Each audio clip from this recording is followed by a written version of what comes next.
Okay, so we're dealing with this parsha with what is considered to be the most mysterious mitzvah in the whole Torah, and that is the mitzvah of the Para Aduma, that's often translated the red heifer.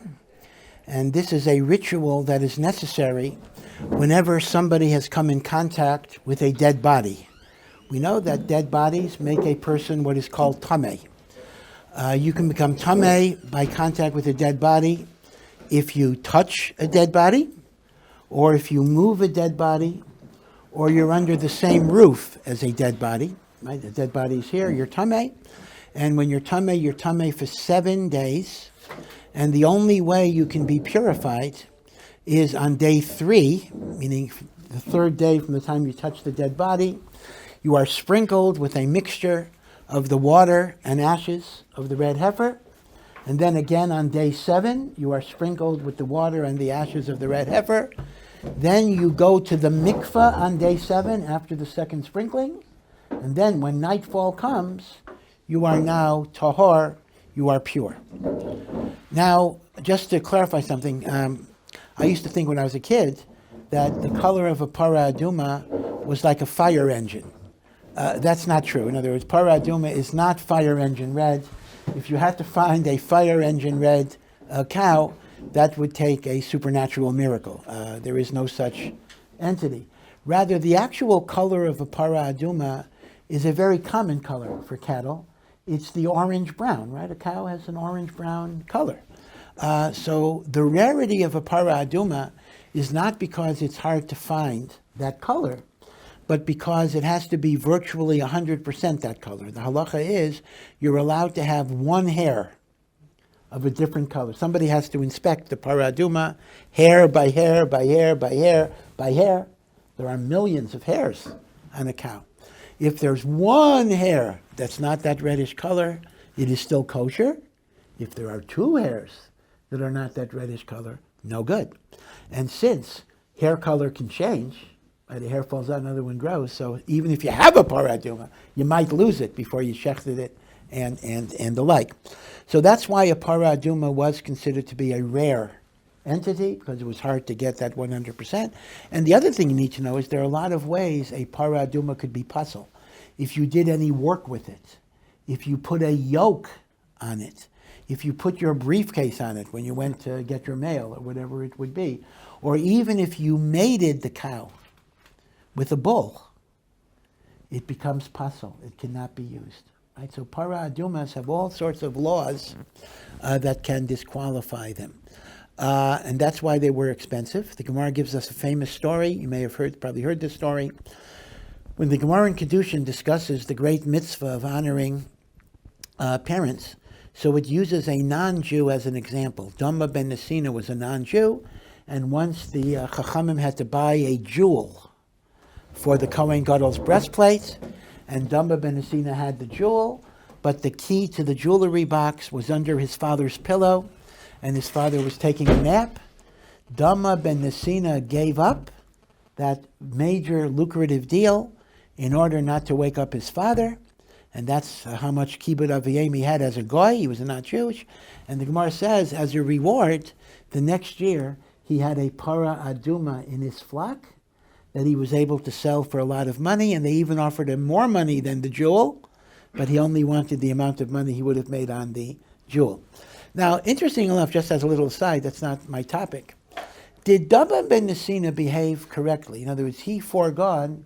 I mean, let's imagine somebody comes to you and offers you $10 million, but you say, well, I can't wake up my dad, I'm not going to do it. So when dad wakes up, you say, Abba, I just want you to know how much I respect you. I gave up a $10 million deal because I didn't want to wake you up from your nap. Now, would your father be happy, or would he think you're an idiot and be very, very upset? In point of fact, it's quite interesting that Dama ben Nesina may have violated halacha because he really didn't do what his father would have wanted. So the Chachamim are not praising him because his behavior was correct. They're praising him because his motives were pure, meaning he was willing to give up $10 million to honor his father, and that is a tremendous level of wanting to honor his father, even though the specific halachic behavior that he exhibited may not have been correct, at least for a Jew, as it were. Okay, but be it as it may, this is the Para Aduma. Without getting into controversies, since today, virtually every one of us have been in contact with a dead body in a cemetery, we have no way of making ourselves pure, because you need the Para Aduma to purify us. Without the Para Aduma, we live in a state of Tuma.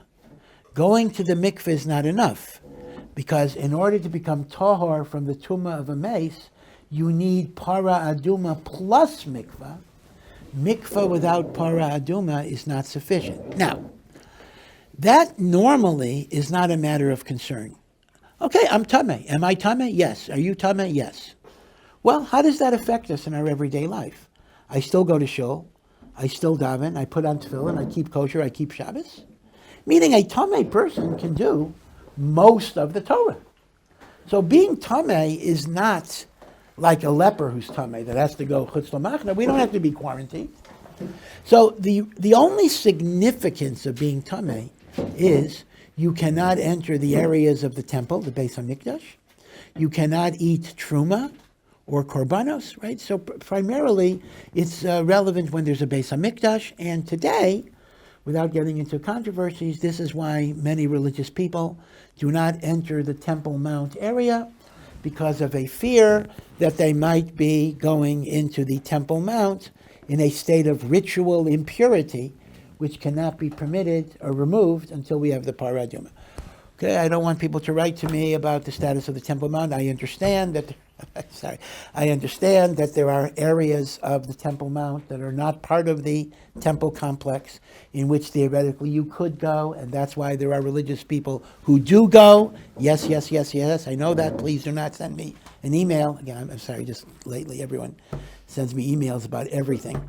I know this, but those who are strict basically say we're not sure enough of our identification, so we just want to keep away from the whole area. But the basic idea is that which belongs to the temple complex, you cannot enter in a state of ritual impurity, okay, without the Para Aduma.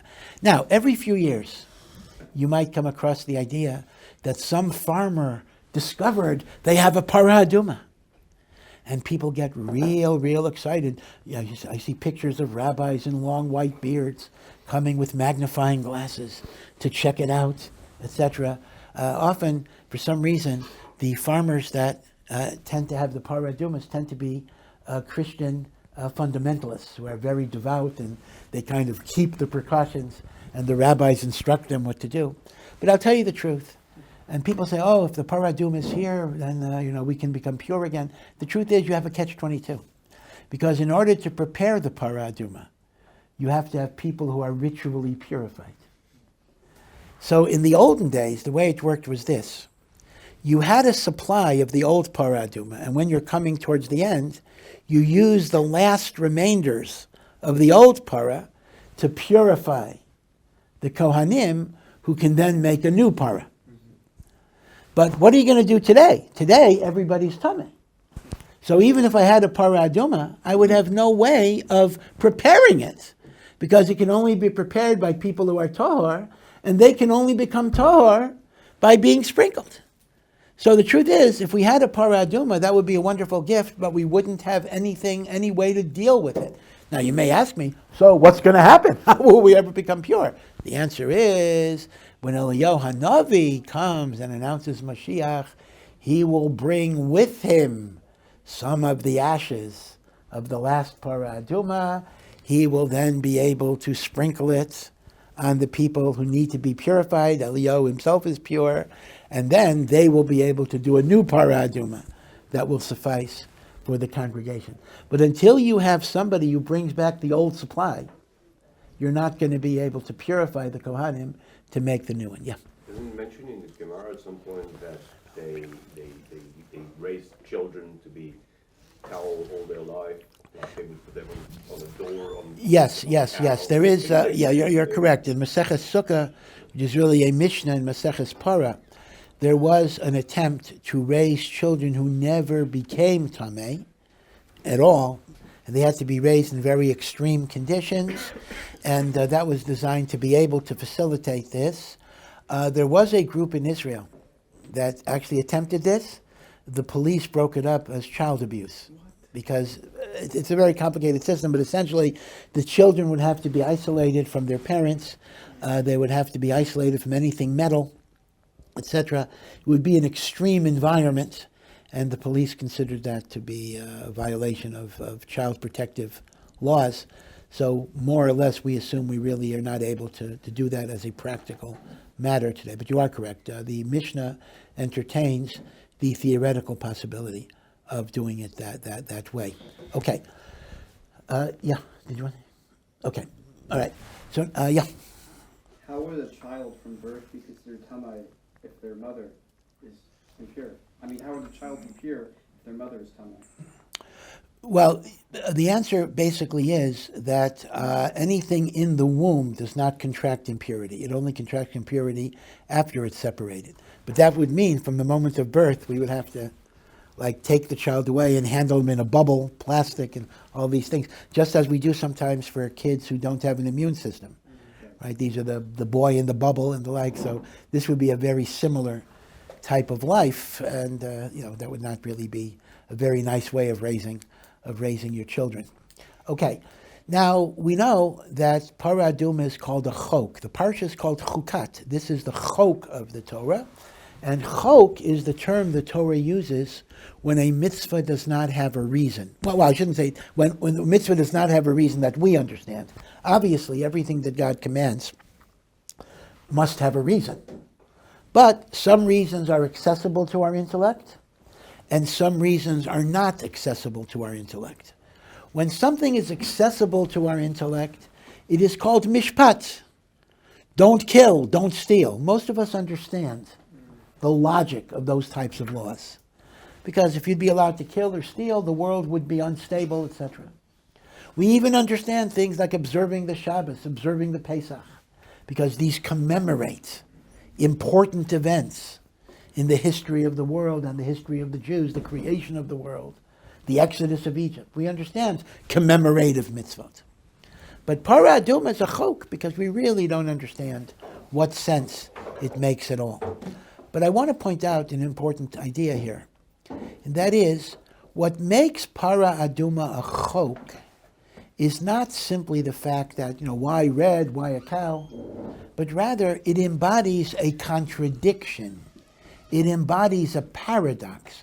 What makes it so enigmatic is it contradicts itself. In what way? Because on one hand, if I'm tameh and I get sprinkled with the ashes, this makes me pure. So Para Aduma purifies those who are tameh. Right? That's what it does. And yet, the Torah says, all who handle the ashes become impure. So the paradox of Para Aduma is expressed in a well-known aphorism, mitaher es hatahorim, mitaher es hatmeim, it purifies those who are tameh, umitameh es hatahorim, and it contaminates those who are pure. In other words, I am handling the ashes of the Para Aduma, preparing them for sprinkling on you. You will become pure as I sprinkle them on you. I may become tameh. That's a real chok. How can the same thing that brings purity also bring impurity? That's the paradox. Now, by the way, people raise a question. I'll give you another little brain teaser.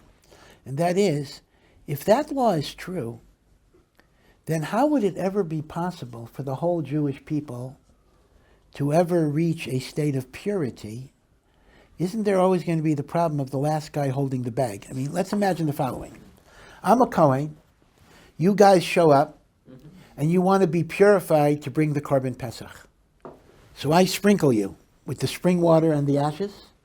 You're pure. Again, 3, 7, 2 sprinkles, and mikveh. But now I'm tameh because I handled the Para Aduma. So I got to find some other guy to sprinkle me. Okay, now I'm pure. But the guy who sprinkled me is impure. He'll have to find somebody who sprinkles him.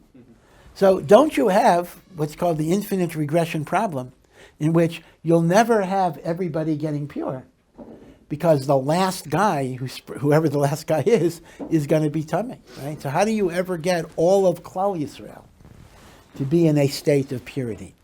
But the answer is very simple. When I become tamei by handling the ashes of Para Aduma, I don't need to be sprinkled with Para Aduma.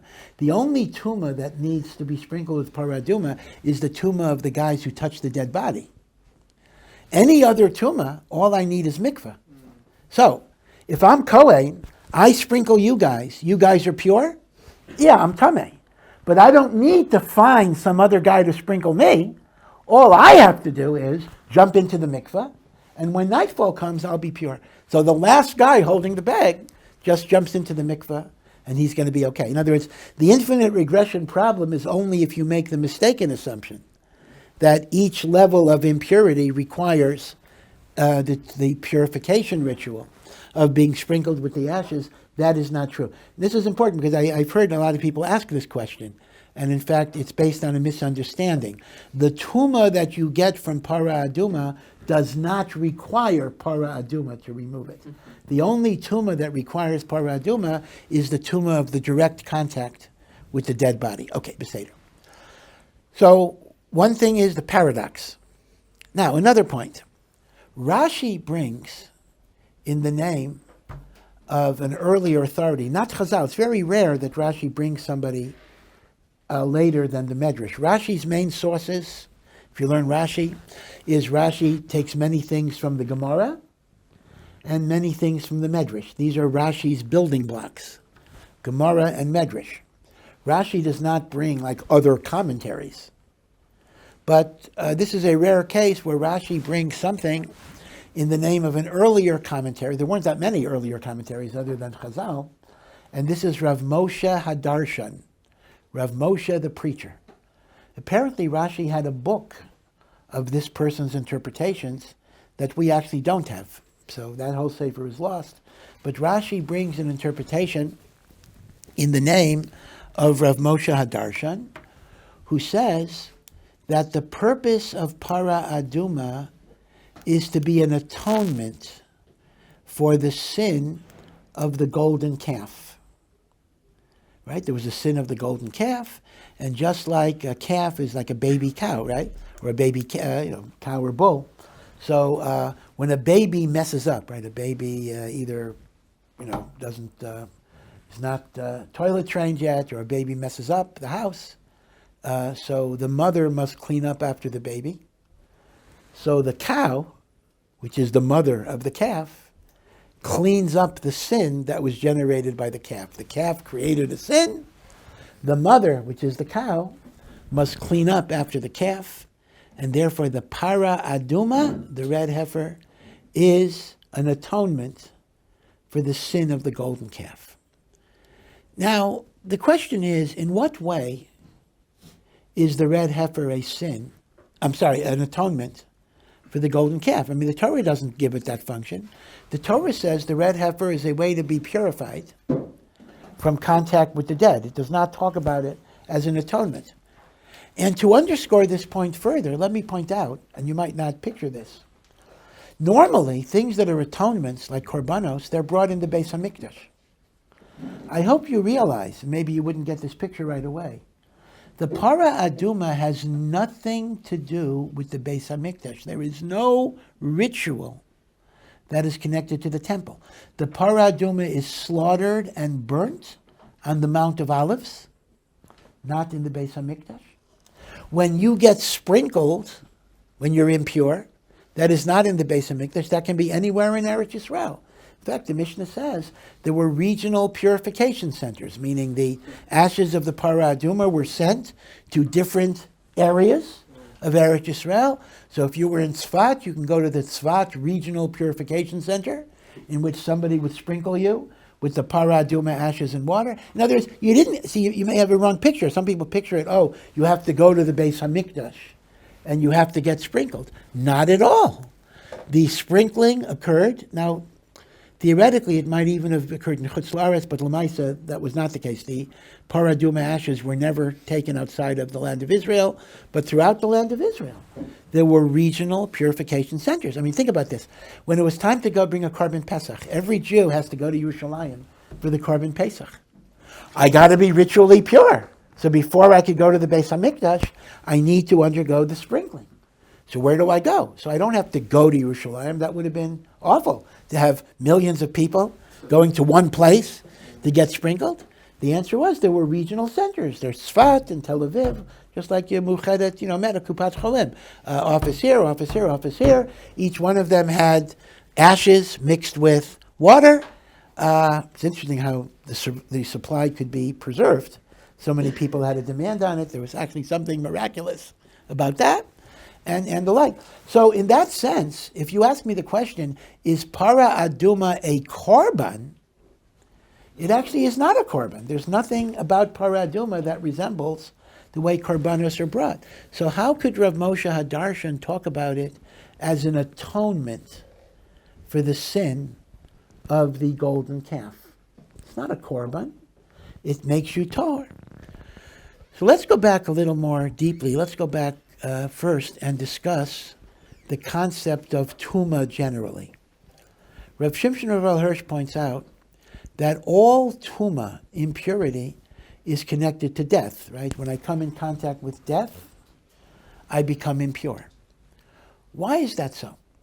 So Rav Hirsch says, originally, man was supposed to live forever. In the Garden of Eden, we were supposed to live forever. Adam and Chava lived forever, immortality.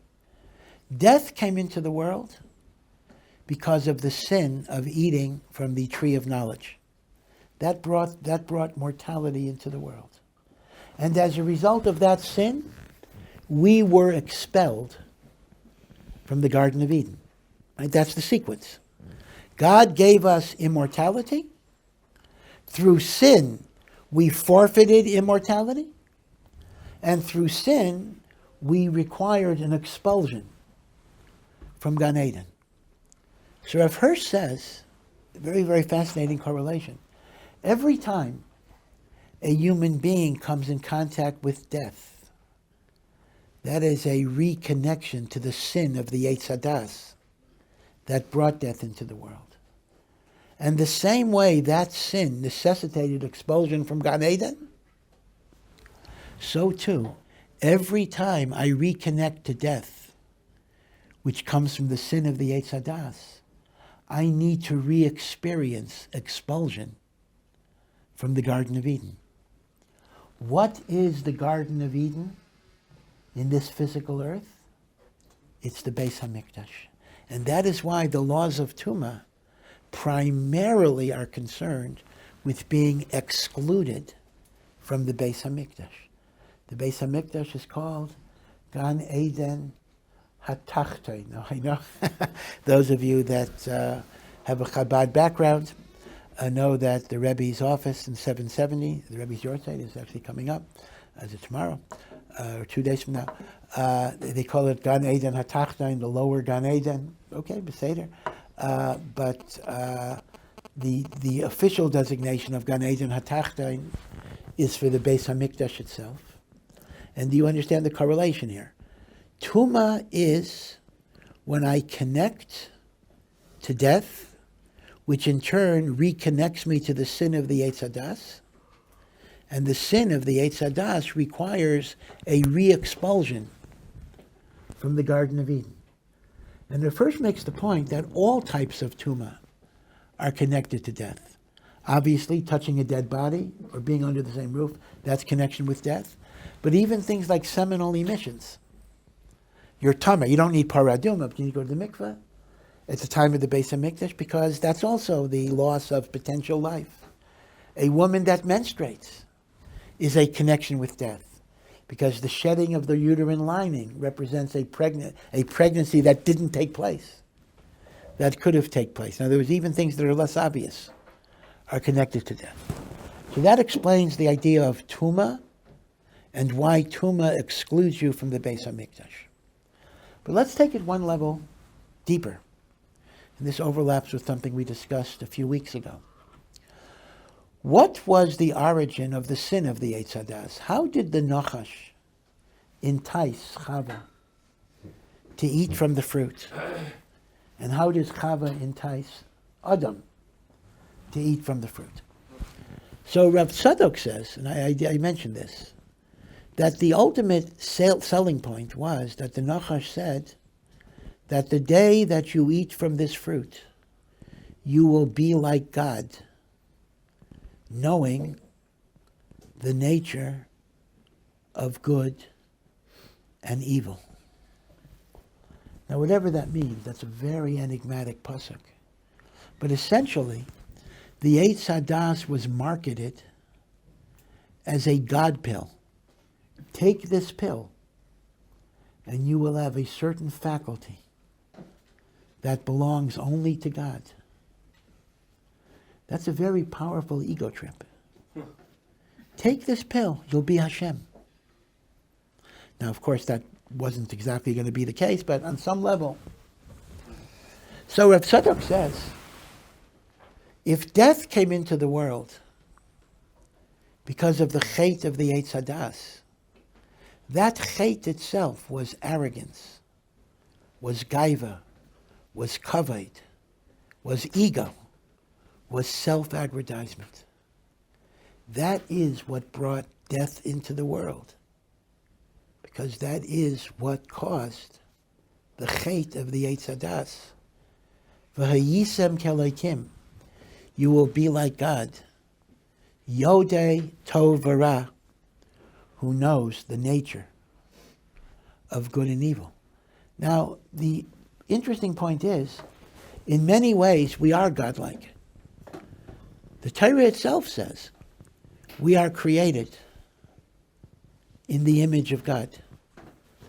Now, what does it mean we are created in the image of God?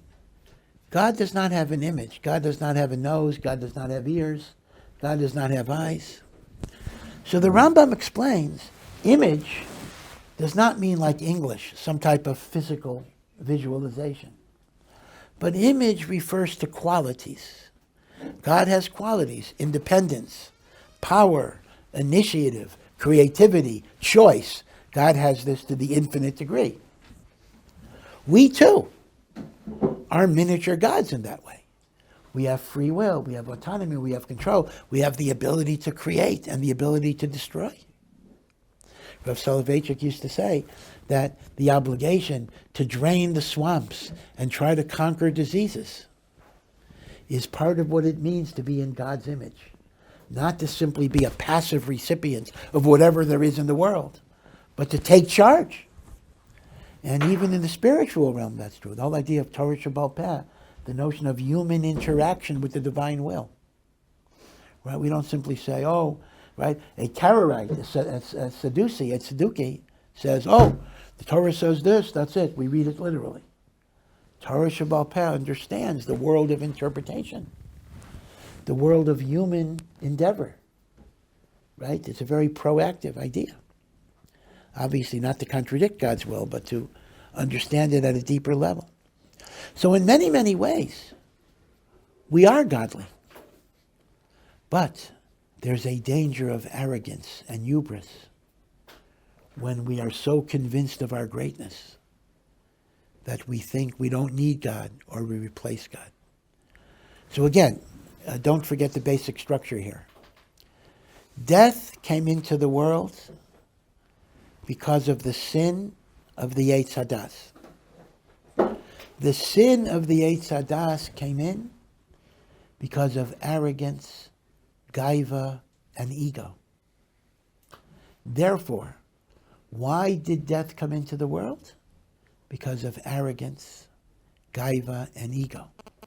And in that sense, death is not so much a punishment as it is a reminder that as great as a human being is, there is a chasm, there is an abyss between the creator and the created.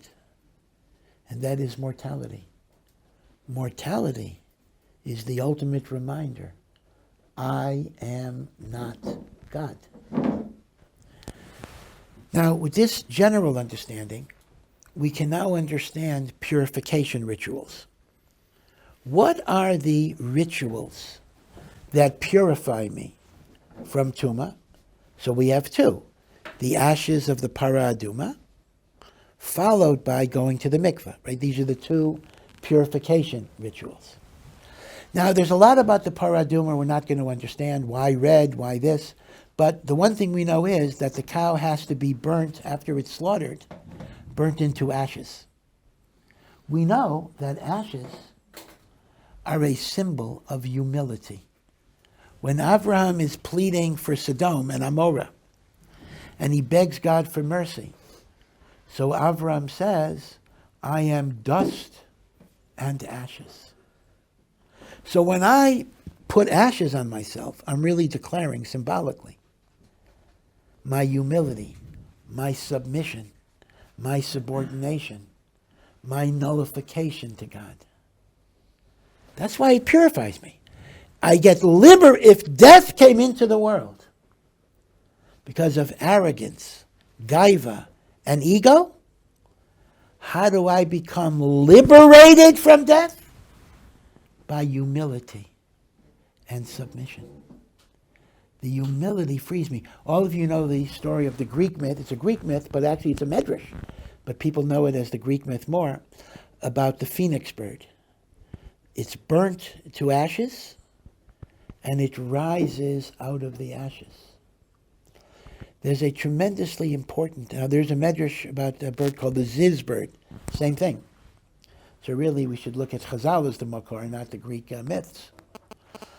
But this is a very, very profound and deep idea.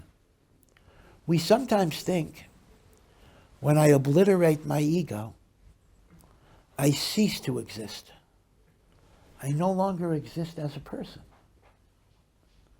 But what this mashal of the bird, and whether it's literal or not is really not that important.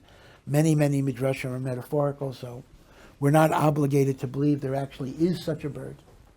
Maybe there is. I don't know. I just don't know. But it makes no difference. But the lesson of the medrash is, by obliterating your ego to God, you gain true life, true existence. It's not a negation of yourself. It's how you come into being. You rise from those ashes. Again, death equals arrogance and ego. Liberation from death, purification from death, is humility, modesty, submission. Now that's also true with the mikveh. The mikveh too is an exercise of humility and submission, because what is the mikveh? You dip yourself underwater. Now the truth is, Baruch Hashem, you only go under for 2 seconds, but when you go under, you're putting yourself in an environment where you're not capable of living. Unless you're Aquaman or something, you will not survive underwater. You can look at it almost as killing yourself and then being reborn. You're killing the old self, the egotist, and you're reborn as a helpless baby emerging from the womb. In fact, there's many svarim that talk about the mikveh as an analogy to the womb. The amniotic fluid, you're surrounded, you're coming out of the mother's uterus, etc. You see? So now, so we've offered an explanation of Tuma, ego, purification of ashes. So with this, we can come to the final piece of the puzzle and even try to give a partial explanation of the paradox of Para Aduma, of how can the same thing that purifies be that which conveys Tuma. Because that's a lesson in humility in and of itself. Just like physicists say, there is matter and antimatter, opposite things. I'll make 2 statements. Humility is the most precious quality one can have. And without humility, there is no way you can connect to God, because you're too filled with your egotism and your selfishness. That's statement number 1. Statement number 2. Humility can be totally self-destructive, negative, and even evil. How could those two statements coexist? They are making opposite points. The statement number one said, humility is the most precious quality in my connection to God. Statement two number said, it can be self-destructive and evil. Sounds like a contradiction.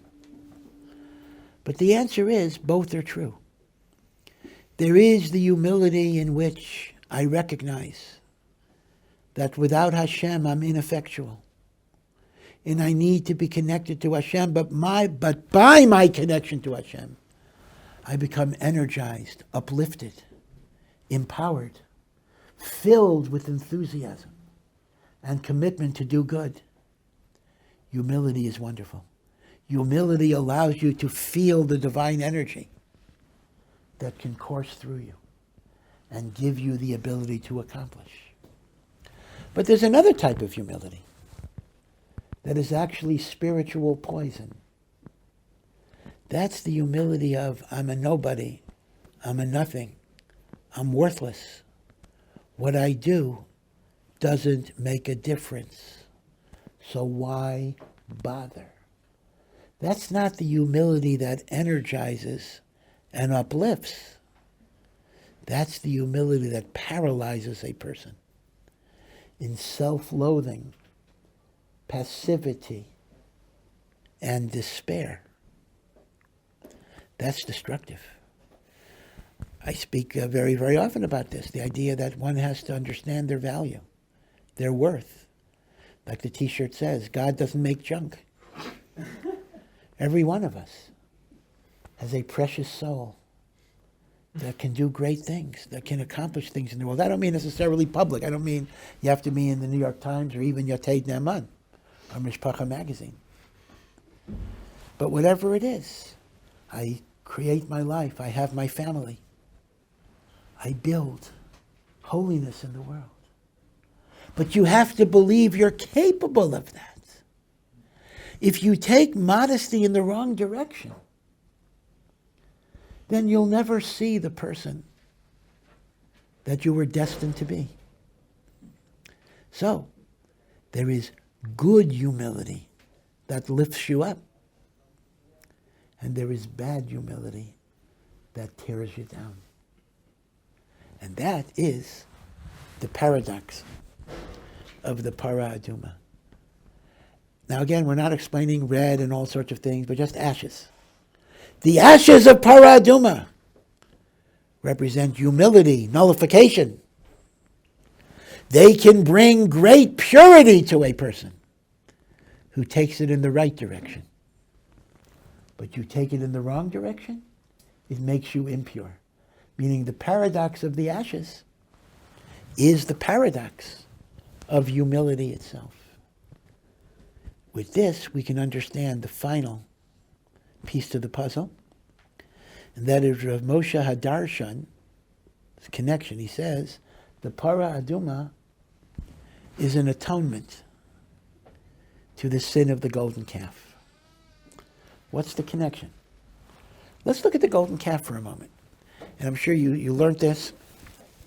Both the Ramban and the Kuzari say that when the Jewish people built the golden calf, they did not believe that this was the God that created heaven and earth. They just made the calf. It's very clear from the Chumash that the golden calf was not a substitute for God. The golden calf was a substitute for Moshe. Moshe was supposed to come. Moshe was late.